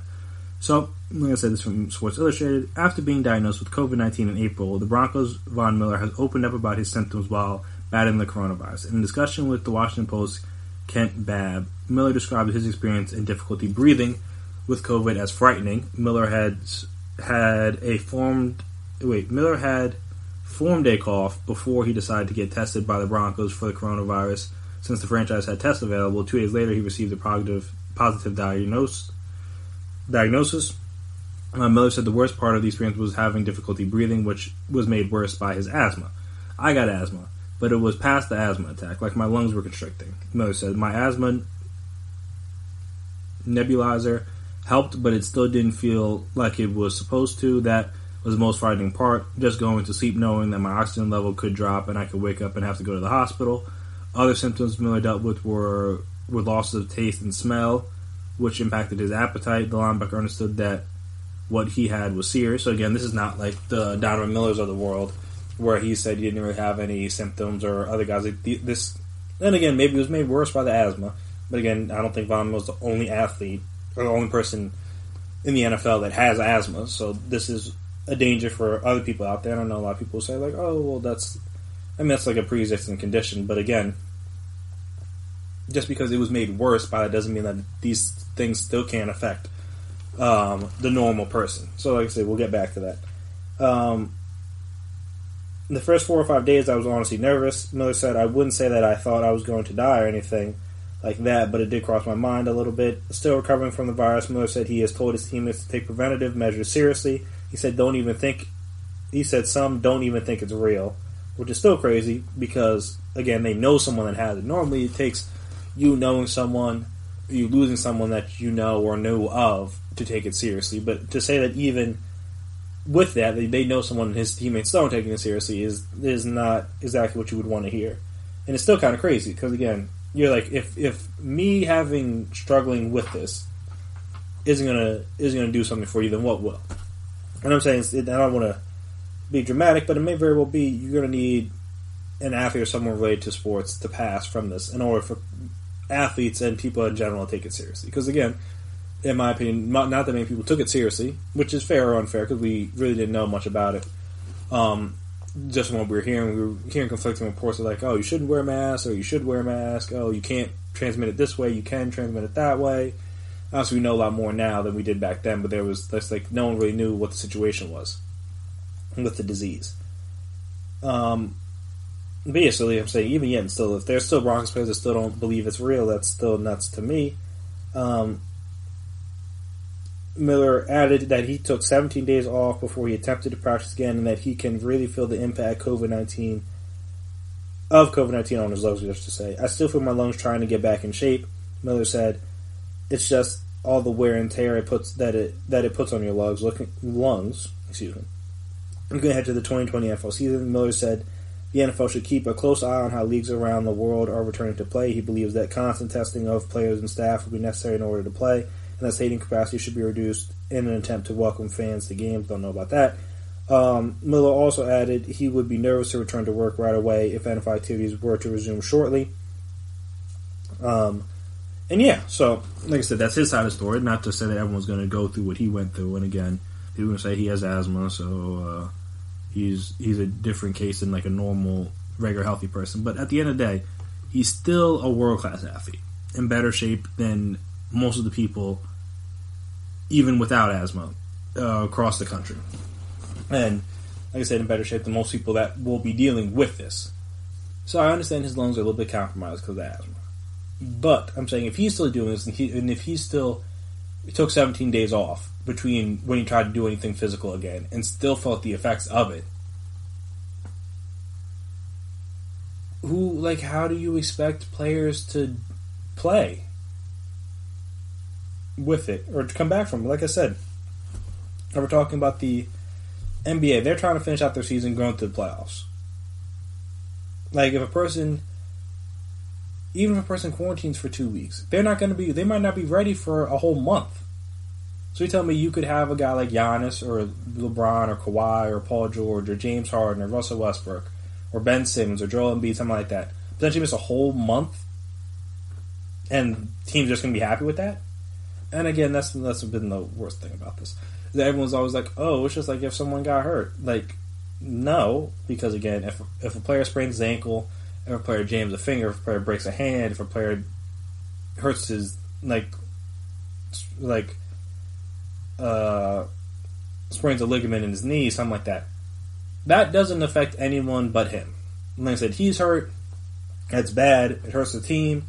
But again, no one else can then get that injury. If a person has the Rona, then not only does that affect them, it could potentially affect the entire team. And that's where the difference is. And like I said, even if a person gets it, as we've seen with Joel Embiid, and again, I don't think not Joel Embiid, with Von Miller. And like I said, I don't think he's the only athlete out there that has asthma. Because I knew growing up when I was playing football, there was multiple people that I knew that had asthma. And that played with asthma. Like I said, it's not a debilitating thing. You can't play with it. But again, it does make you a little bit more compromised. But again, since, like I said, I don't think Von Miller's going to be the only guy out there with that kind of situation. You're putting a lot of those people at risk. And then again, with those same people, and maybe not even just them, with everybody, who knows how long it's going to take to get back up to that playing shape? Because when you're in quarantine for this amount of time, it's not like you're working out. It's not like you're doing anything. You're trying to get back to better. And maybe if you're asymptomatic, maybe that changes things. But if you have some level of symptoms, you can't be doing stuff like that. Your body is not physically able to do that. So as to say, once the 2-week quarantine is up, and like I said, maybe even if they do it like the MLB, which they should, where you have to test negative twice in a row, that might take 3-4 weeks before, or maybe more. I know one of my friends, he was quarantined for 47 days with little to no symptoms, just because he came back from, I think he was in England, he was in the Cayman Islands, was flying back to the Cayman Islands. They quarantined him because again he was coming from overseas. Came out of the quarantine, he tested positive. Didn't really have that many symptoms, but then he had to test negative enough times, and he was in quarantine for 47 days. 47 days with little to no symptoms. So like I'm saying, this whole 2-week thing it's like that could happen. You could test positive, have little to no symptoms, test again, be negative, and then test again a little bit while after, be positive again. Like, you have to balance that. Like I'm saying, since that is the case, how do you expect these guys to, if someone gets it, they could be out for a month and a half. That's a big chunk of the season. Whoever this player is gone. And like I said, not just that one player. It could, if it's more people, it could be even. It could be a bigger deal. Like, you could have 3 or 4 players on your team just out for a month. Just can't do anything. Can't help you. Can't help you at all. And is that what the teams want? That's why they want to come back, and not the players necessarily. That's what they only want to come back so they can have their best players be out for a month. And then now, who cares about the playoffs? Because your teams are going to do well. And I know they're talking about the season doesn't come with an asterisk and stuff. And I mean, if the MLB, and any sport finishes their season through it the wrong way, it doesn't. But I'm saying people will, if somebody's facing a team whose star player missed the finals because he had the Rona, you tell me people won't remember that and won't count as an asterisk? People just do it when people are hurt. Why would this be any different? I mean, not that that's a huge point, but it's just a talking point that people are the World Championship won't hold the same weight. And I'm maybe it won't. It depends on how it goes. If it's not that bad, and again, not that many people catch it, hopefully, and it doesn't really affect the league that much, alright, then yeah, it's cool. But I'm saying if it does, and teams have to forfeit games or forfeit series, or big time players miss big games because of the Rona, and of course people are going to view it a little bit differently. And like I'm saying, we want sports back so we can watch our favorite players. If LeBron catches it, or Giannis catches it, or someone big time catches it, that's not why we wanted to bring sports back. We wanted to bring sports back to watch LeBron go for his 4th ring. Not to watch, sit on the sideline while the Lakers go for it with just like Anthony Davis or whoever else didn't catch it from him. Like I'm saying, it's just, I was curious about this because I knew obviously Von Miller was going to be a special case because of the asthma, but like just to see like what he's had to deal with. And like I said, just seeing what he's had to go through just shows you that there is still a long ways away from everybody understanding this disease or this virus, A, and B, from sports being ready to start back up. Because again, if it could take him 2 weeks before he can even practice to even train, that's not even getting back into games, because you're not doing anything for 2 weeks. You have to get back. You have to get back into game shape, and then you gotta like again, hopefully test negative enough times to where like you're not possibly going to test positive again, and risk getting people sick again.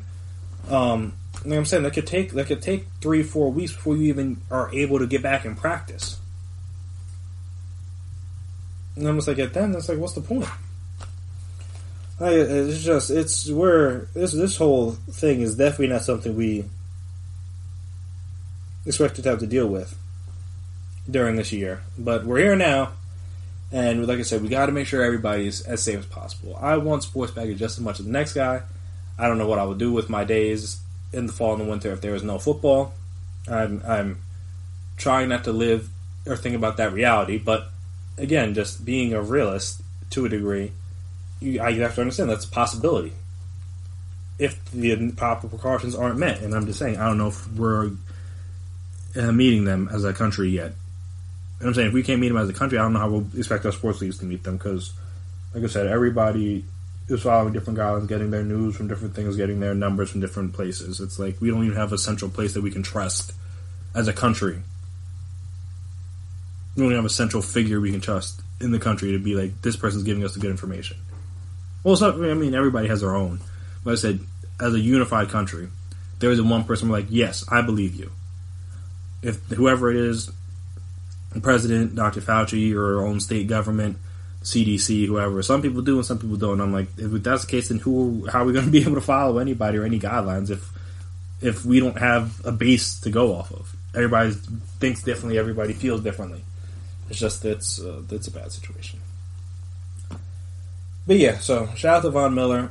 Hopefully he starts feeling a little bit better soon. And like I said, hopefully by the time the NFL is getting ready to start back up again, because it will, the proper protocols are in place to make sure that anybody like him that catches it will be able to properly I can't think of the word. Properly washed over, properly tested, properly overviewed, stuff like that. You guys understand what I mean. But yes, after this last break, we're going to come back and we're going to discuss the USA Today put out their predictions for team records for this upcoming NFL season. Some of the records were a little shaky, in my opinion. So we'll discuss all of them. Or not all of them, but we'll discuss most of them, I should say, after this break. So stay right there. Check out the show built around the women of MMA. From the UFC, Invicta FC, Bellator, and One Championship. We got the fights covered. It's the Golden State Media Concepts Women's MMA Podcast. The latest news of upcoming fights, discussions of previous matches. Join us as we talk to and about the biggest names in women's mixed martial arts. Past, present, and future. When it's the women's fight game, you know where to listen to. The Golden State Media Concepts Women's MMA Podcast.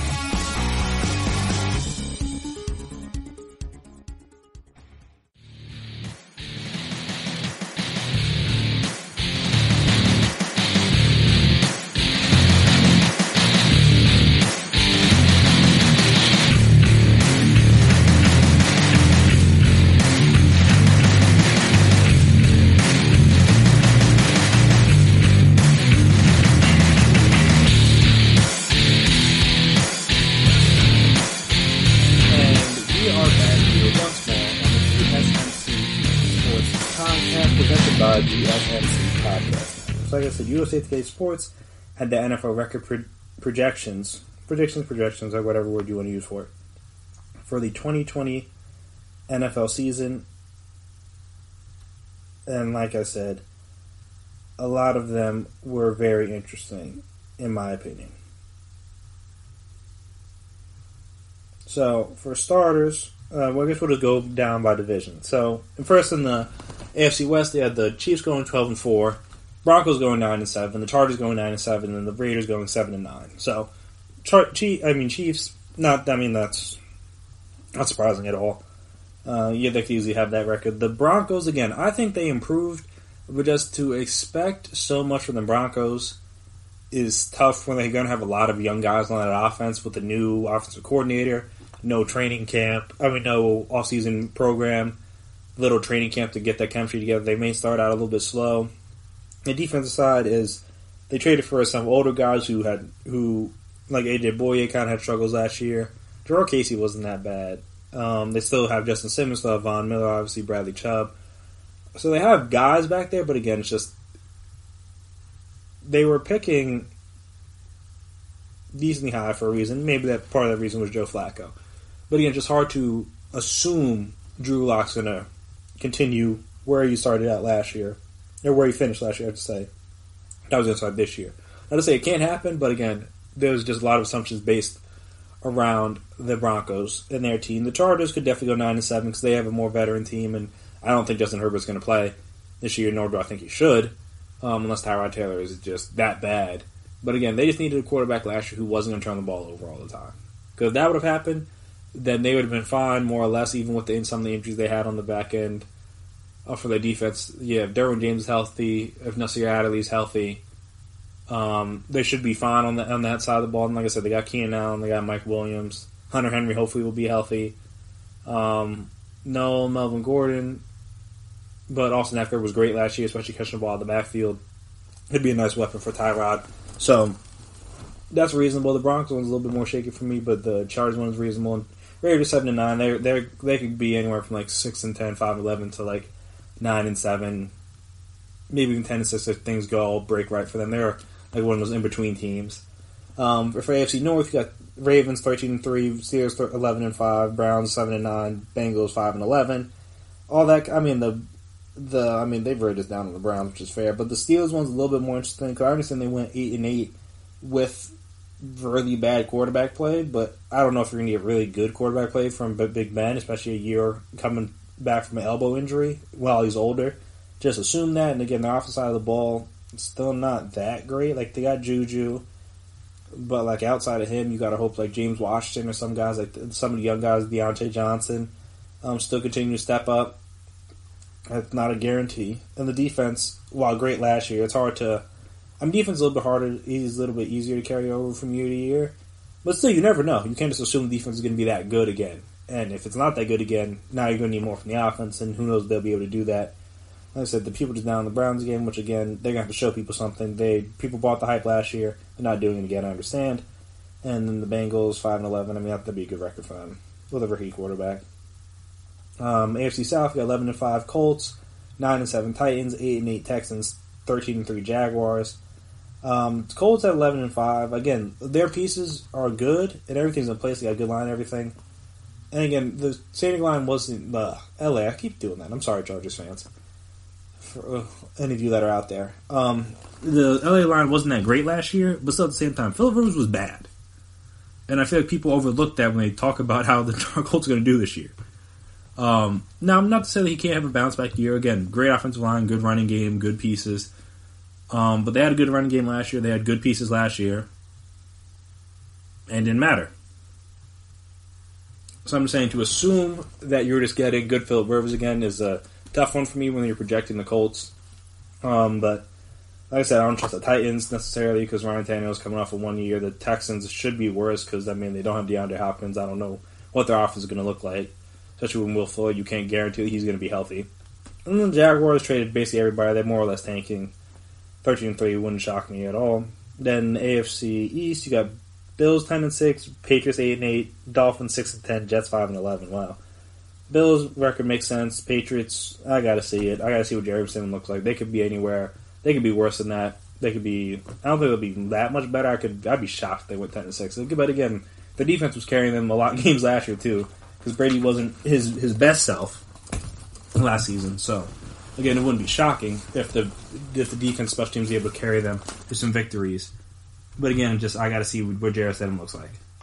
He didn't look that bad in the preseason, but again, that's preseason. This isn't regular season, and until he shows me anything, I can't put them at 8-8. Dolphins, I think they could be better than 6-10 just because they got a lot of veterans on their team now. They signed a lot of guys in free agency, and especially since I don't think Tua's going to start this year because their line's bad. At least not start at the beginning of the year. Fitzpatrick can win you some games, but again, their line's going to be bad, I think. So that's going to be the biggest thing, and bad offensive line play hurts everybody. And then Jets, I mean, yeah. I don't know. I mean, really this all depends on if Sam Darnold takes the step. That's what he was supposed to do last year. Then the monos hurt him. But like I said, it's going to be interesting with the Jets because again they should be better than 5-11. They should be closer to that at least 7-9, 8-8 borderline competing for a playoff spot. But again, it just all depends on Sam Darnold and their offense because again they didn't. I mean they got him Denzel Mims, but they let Robbie Anderson walk. Brought in Brashad Perriman, who is cool, but like. Robbie Anderson's probably better. And also there's no offseason, so he doesn't have time to get this connection down with these new people. Though, maybe Frank Gore will bring something to the locker room, so that'll help. NFC East, you got Cowboys 10-6, Eagles 9-7, Washington 5-11, Giants 2-14. Yikes. Giants a 2-14 season, that would be a disaster. Even though I don't think they're going to be that good, their defense is still kind of shaky. And obviously they're probably going to have to cut their first round pick from last year in Baker. Due to, like I said, with the allegations and stuff. No, not just allegations, the arrest warrant and stuff. I'm saying their schedule is tough. I don't know if it's 2-14 tough, but it's a tough schedule. They didn't really get done any favors in that regard, but still. For them to definitely be worse than Washington by 3 games, that seems like a bit of a stretch. Especially when they beat Washington twice last year. And again, Washington got Chase Young, but I'm like, did they really get that much better? Depending on if Dwayne Haskins is good. Not really sure. Don't know. I mean, Ron Rivera didn't have that many winning seasons with Cam Newton. It had, well, I guess not that he didn't have the winning season. Had inconsistent success with Cam Newton, and Dwayne Haskins isn't Cam Newton, so don't know about that. Eagles being 9-7, I mean, they could be better.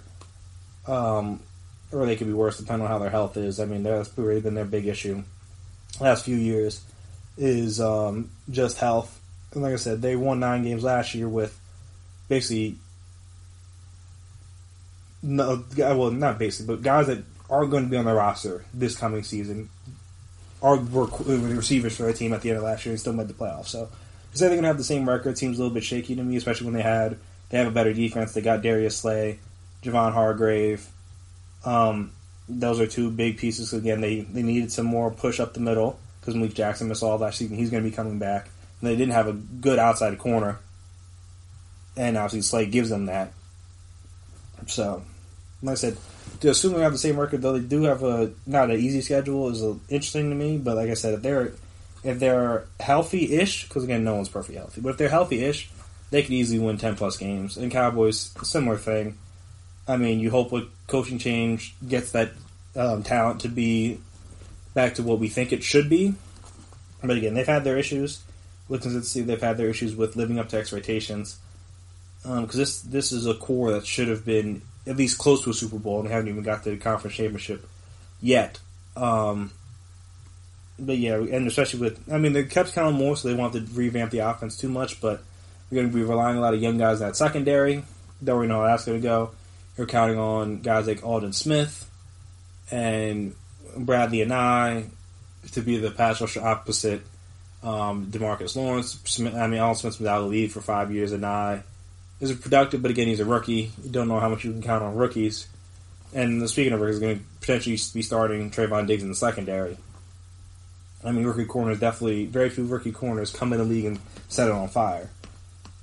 Though I guess more of the rookies have had success recently, like Denzel Ward's, Marshawn Lattimore, but then they're all from Ohio State, and they didn't draft a cornerback from Ohio State, so we'll see about that. NFC South, you got Saints 12-4, Bucks 10-6, Falcons 9-7, Panthers 13-3 as well. And that's probably a little low for the Panthers. I think they could win more than 3 games. It seems like a little low. Obviously, everyone's high on the Bucks, 10-6. I mean, they should be better if they don't have a quarterback throwing 30 interceptions. But again, Brady, even for his weapons deficiencies, was not that good last year, which I think people kind of overlook. But I mean, if their defense is as good as it was last year, they have the weapons, they have the pieces to be a good team. Falcons, they're another team that could be anywhere from like 6-10 to 11-5. Just like they're you never really know. Like they should have been better the past couple seasons, but they haven't been due to injuries or whatever reasons. I mean, the 1 year Matt Ryan was actually good. The defense was terrible. And last year he was still good, but then the defense wasn't as good because there were a lot of injuries on that side, and then they had injuries on the offense side. It was the mess. So if they're healthy, they should be the team that's around that record. And I think they have USA Today has them getting into the playoffs. And then the Saints are one of the best rosters top to bottom.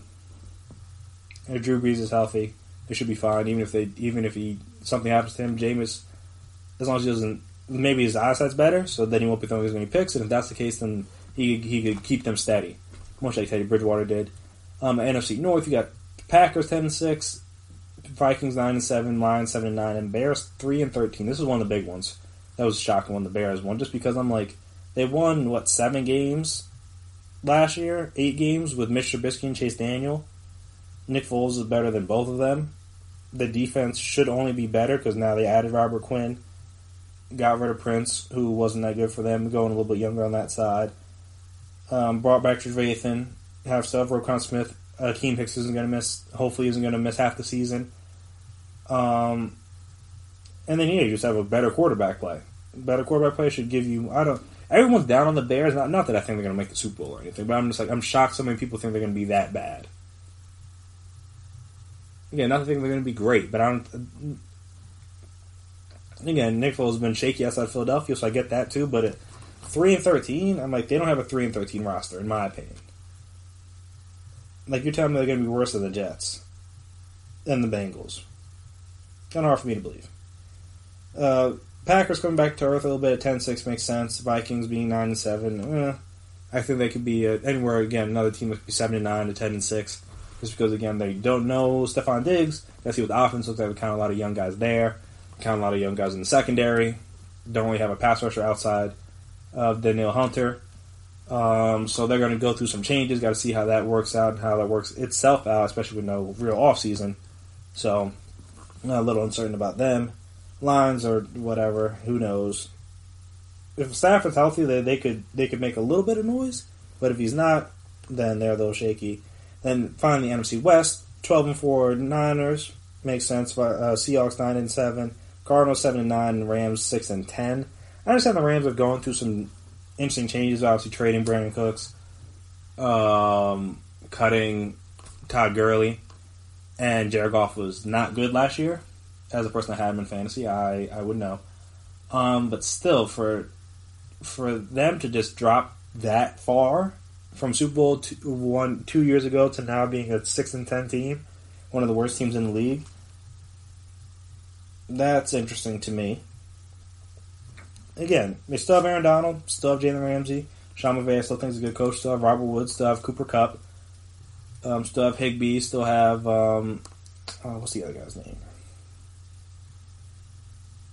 I'm mad at him. Everett.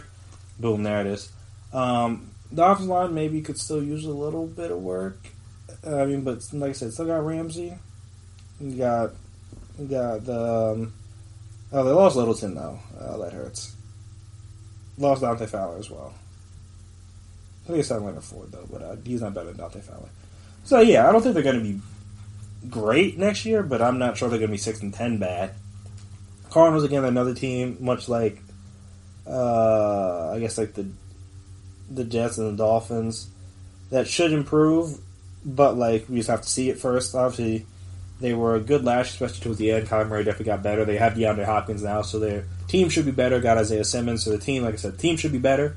Should make some strides. I think 7-9, 8-8 is around where they should be. Then next year could potentially compete for a playoff spot, or maybe even surprise some people this year. Who knows? But listen, the division, not to say the conference, the division is going to be tough. Niners still should be good as long as Jimmy G doesn't fall off a cliff. And as long as the Seahawks have Russell Wilson and don't trade him, they're always going to be in the hunt. So also I think their Super Bowl picks were the Saints versus the Ravens, with the Saints winning it all.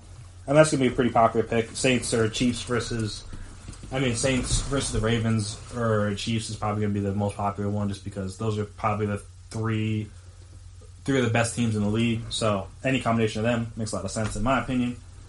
But yeah, those were some interesting picks. Like I said, the Rams one was interesting. The Bears one was definitely shocking. And I don't think the Giants will only win 2 games. Like things would need to go catastrophically wrong for the Giants to win 2 games, even with as bad as their defense is. And it's probably going to be next year. I still think they have enough on offense to win them more than 2 games if everyone stays healthy. And they should get some better coaching, because again, Pat Shurmur, while good, a decent offensive coach, was not a good head coach. And I guess we don't know with Joe Judge, but like I said, at least maybe hopefully they'll get better coaching, and that'll help them out. But again, 2 wins, that's bad, especially when Washington gets 5. That's a big difference. But yeah, so you are more than welcome to tell me your projections or predicting. I gotta try to combine the words. Your projections or your predictions for the records next year. Maybe you agree with a lot of what USA Today said. Maybe you feel like your team was slighted. Maybe you thought your team was overrated. Your team was underrated. Whatever. Feel free to discuss that with me. Twitter, Instagram, Facebook. You can reach out to us. We can discuss it there. You can discuss your opinions on what Blake Snell said. If you agree with him or you disagree with him, you can discuss your opinions on college football potentially coming back, and if it makes sense or doesn't make sense to you. Like I said, it seems kind of shaky to me. You can talk about, like I said, Russell Wilson potentially getting traded, or just like how you think players will be affected by the coronavirus once they get it. Because again, I would be shocked if no professional athlete catches it once they try to bring sports back. So just how do they think? Is Von Miller an outlier because he has asthma, or will this be something a lot of players would deal with? Feel free to discuss that with us. Like I said, reach out to us, Twitter, Instagram, Facebook. Also, if you haven't already, make sure you subscribe to the podcast. Make sure you never miss an episode. And like what you've heard today, like what you've heard in past episodes, please give us a 5-star rating, write us a nice review. Very appreciated, very helpful. Allow us to see what you guys like, what you dislike, the ways you can improve, all that fun stuff. And like I do every episode, I want to shout out these essential workers, first responders, police officers, firefighters, nurses, doctors, grocery store workers, anybody else that's been deemed essential during this pandemic and has been working nonstop to help make sure that we are safe. And then, like I said, everyone in the country is as safe as possible. I appreciate you. If you don't hear it from everybody else, you will hear it from me on every episode. I appreciate you guys and the work you've been putting in, risking your own health, risking your own lives, risking the health of those around you, potentially, to make sure that people like me and my family and other families across the world, and across the country mainly, but across the world, are safe and healthy. Again, your work is appreciated. So shout out to you guys. You guys it's a shame you guys have to go through this, but you guys deserve all the praise for what you're doing, what you're putting up with. Because again, it's definitely dealing with people, especially agitated people that are tired of sitting at home, can't be fun. So shout out to you. But that'll do it for me here today on the GSMC Sports Podcast, presented by GSMC Podcast Network. I want to thank you guys for listening. As always, I've been Chris Blades. That has been my time. Peace out.